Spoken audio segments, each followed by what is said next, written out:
Jadi ini saya mengajukan, jadi ada suatu gugatan. Gugatannya sebetulnya cukup aneh.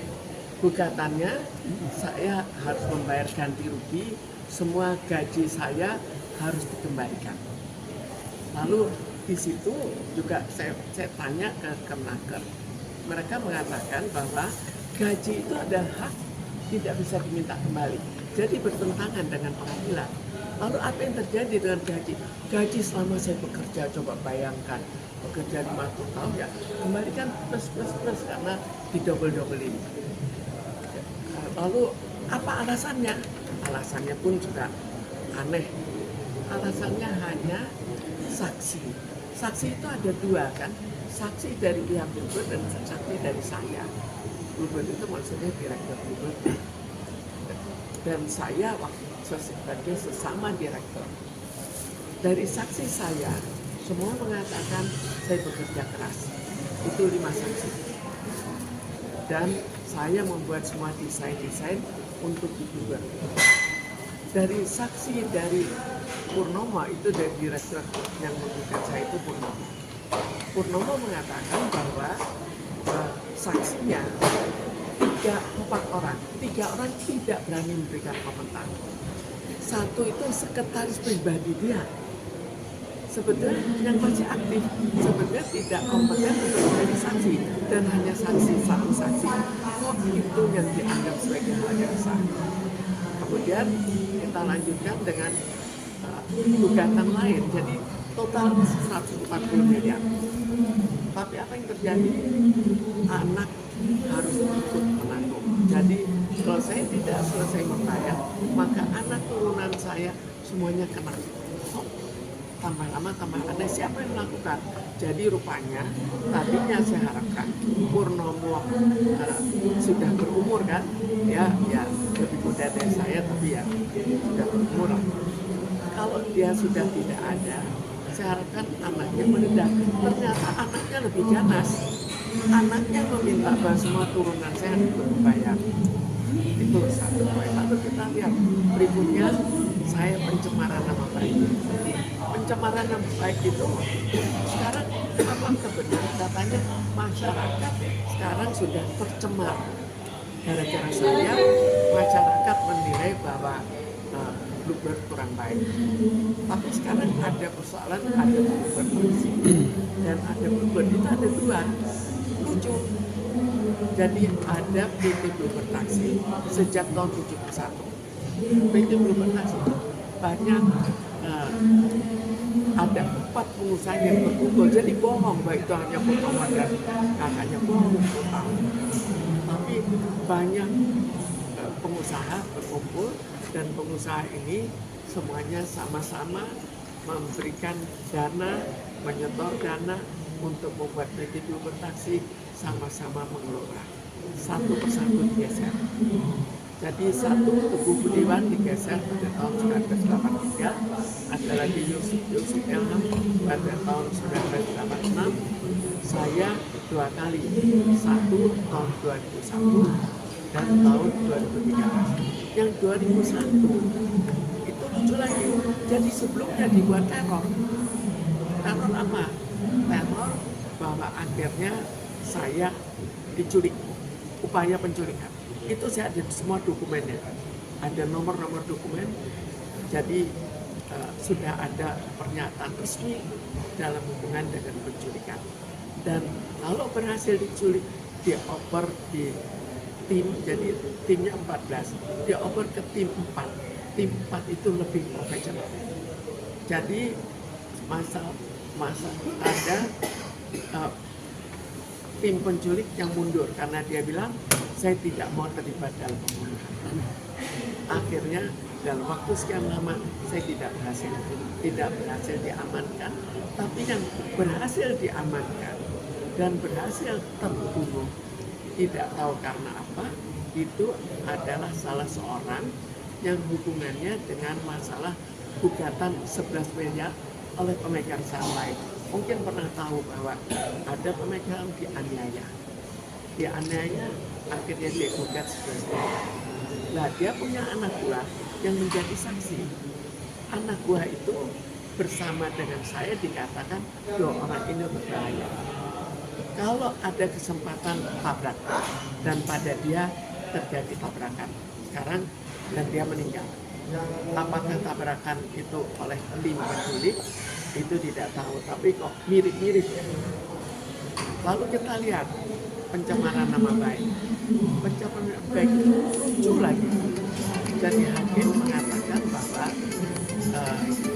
saya melakukan perbuatan melawan hukum sehingga saya kena denda sekian banyak. Nah, sekarang apa contohnya? Contohnya ada 50 berapa 60 tahun yang lalu. Kok itu jadi perbuatan melawan hukum tanpa menulis paparannya di mana? Ada lagi, saya punya deposito, kebetulan mereka tahu, saya ambil itu atas nama saya dan milik saya. Kok saya salah lagi? Ada lagi laporan ke kepolisian itu banyak, cukup laporannya. Laporannya juga ada laporan, saya dipersalahkan lagi. Padahal laporannya polisi tidak menemukan masalah gugatan. Memang laporannya cukup kawan lah. Laporannya ya saya mau dan tanpa, saya mau membakar gedung, macam-macam. Lalu ada lagi laporan saya mau meracuni. Meracuni itu katanya orang-orangnya sendiri. Lucu, kalau muntah kok nggak dibawa ke rumah sakit, kok tidak manusiawi banget gitu. Tapi polisi tidak mau menerima laporan. Kenapa pengadilan menganggap saya salah lagi?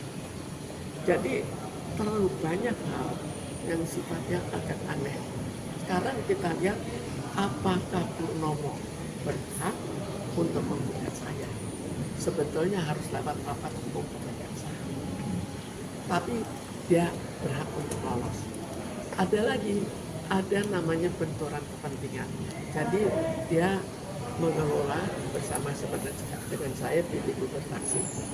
Terus ada lagi PT Bluebird TBK yang sekarang terkenal itu Bluebird TBK. Itu dia pribadi. Ada lagi siapa yang pernah tahu ada taksi grup pusaka itu Purnomo. Ada apa di mana itu sekarang? Kok sudah tidak berwujud? Jadi sampai seberapa jauh sih kemampuan Purnomo untuk mengelola? Sampai taksi-taksi mereka yang dia bikin kok sampai bubar? Itu sebagian bubar. Kembali ke kasus hari ini Bu, maksudnya rencana hari ini kan agenda persidangan atas kasus Ibu yang sudah inkrah di MK kan ya Bu ya. Nah ini hari ini tuh agendanya apa dan bagaimana ceritanya Bu sampai Jadi kemunduran? ini kan tadi persoalannya semuanya sekarang sampai tahap MK sekarang. Jadi saya menggugat PK meninjau itu sekarang. Oh hari ini harusnya rencananya PK. Ya, tapi terjadi penundaan. Itu alasannya itu Ya, kabarnya kapan Bu? Surat mereka salah. Tertulis atau gimana Bu? Jadi dipanggil hari ini tidak tulis, tapi akhirnya tadi diberikan sebuah surat, satu surat penundaan. Artinya hari ini sidang ditunda ya Bu?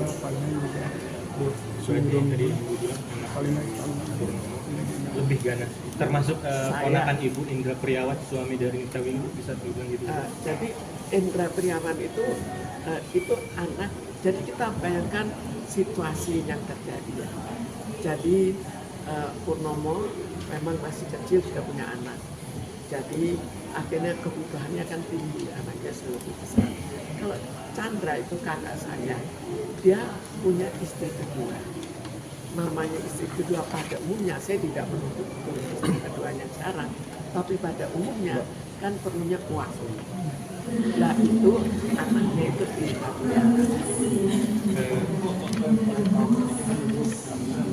partai politik. Ibu sekarang sendiri, kenapa ibu tidak mau lagi pakai pendampingan? Saya pakai pengacara, tapi ini kan baru. Maksudnya acara mundur diri atau emang ibu yang Bukan mundur, tidak mundur tidak apa, tapi kita panggilannya mundur, Oh, sehingga pengacaranya pulang gitu. pengacaranya pulang ya. makanya artinya ibu emang sudah ada pendampingan juga ibu? Ada. Jadi nanti jika saya betul-betul dipanggil, di situ ada. Bu, Sidang lebih ke ditunda sampai kapan, Bu? Belum tahu. Bu, materi persiapan Ibu untuk melakukan PK ini kan PK ya Bu harusnya. Artinya ada strategi apa Bu? Atau ada fakta-fakta yang terbaru yang belum muncul di persidangan sebelumnya yang bisa dijadikan gugatan untuk PK ini? Sebetulnya kan saya juga minta surat ke Kemenaker. Di situ sudah dikatakan dijawab bahwa gaji ada hak tidak bisa diminta kembali. Tapi pengadilan kan lain. Untuk pengadilan boleh diminta kembali. Ya karena itu masalah gaji itu banyak masalah. Kabarnya saya nggak tahu kebenarannya. UMKM sekarang itu mereka menuntut gaji mereka dibayar. Jadi rupanya gaji sudah nggak tahu apakah karena lewat pengadilan jadi seperti itu atau apa. Ibu melihat gugatan yang lemah ini dari akibat 10 miliar ini bagaimana perkembangan yang didapatkan? Jadi sekarang nggak tahu. Jadi jelas saya sudah dipanggil untuk membayar dan anaknya yaitu Andre memanggil lengkap dengan anak-anak saya. Jadi artinya ahli waris harus menanggung seluruh denda dari pengadilan yang mengatakan bahwa saya membayar 140 miliar. Ya, ahli waris menanggung putusan pengadilan. Ahli waris ikut menanggung putusan pengadilan. Sampai Jadi ke anak ini turunan Bu. berarti. turun temurun. Bukannya ini berbahaya pun, yang dulu pengacara itu mengatakan ini bisa jadi jurisprudensi. Jadi gini, kita bayangkan ya, gaji diminta kembali. Sekarang kalau ini gugatan Mahkamah Agung. Kalau sudah Mahkamah Agung, itu artinya bisa dijadikan semacam putusan untuk pengadilan lain. Itu namanya jurisprudensi.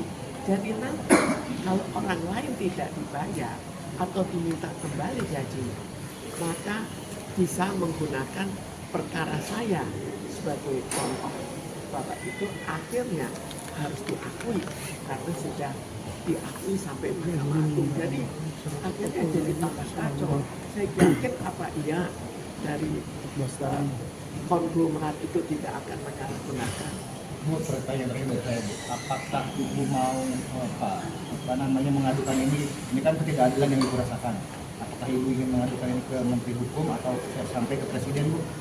Saya menunggu situasi. Ini kan baru awal sekali.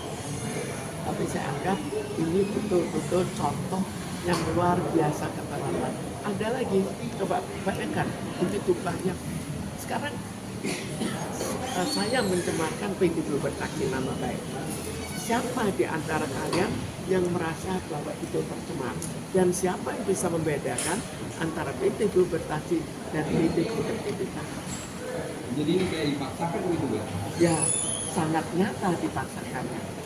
Karena itu kita lihat salah satu pemaksaan dari tahun 2013, sekarang tahun berapa? Baru sekarang diminta bayar semuanya.